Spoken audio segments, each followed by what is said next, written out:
I'm Charlie Loomis. I'm a board member for HUGS.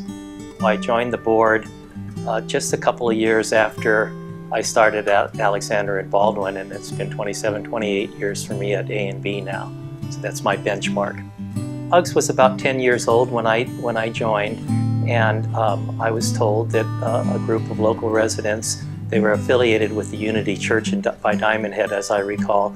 They got together and they thought that there was a need to support Hawaii families that had sick children, and HUGS was born, and it's now 35 years later. When I joined, HUGS was a modest size. I think we had about probably 30, 40 families at that time, and now we have somewhere between 250 to 300 active families at HUGS. So we've grown significantly over the years. The core services have remained the same, and that's to provide support for families who are going through really difficult times when their children when they have a child who is sick.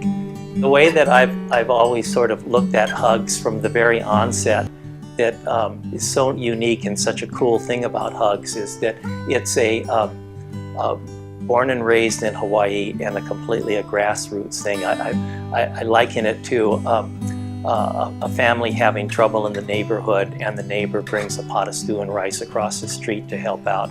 They help out and watch their child, because when somebody else, that's what HUGS is doing. We're providing a service for families.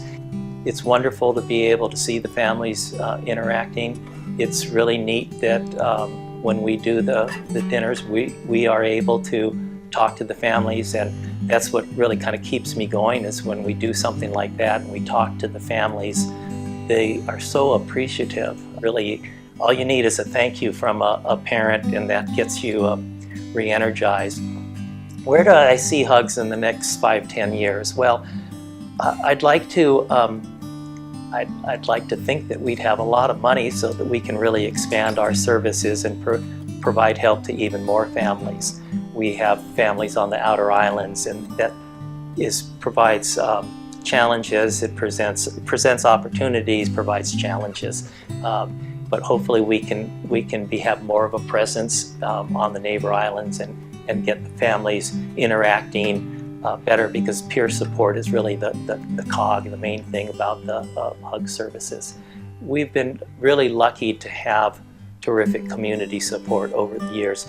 An interesting aspect of HUGS, not only, as I said, is it born and raised, it's completely unique. We know of no organization in the United States that's similar to HUGS. Over the years, we've had people contact us, and we know that there are some that do a little bit of this and a little bit of that, but not to the extent that HUGS has performed.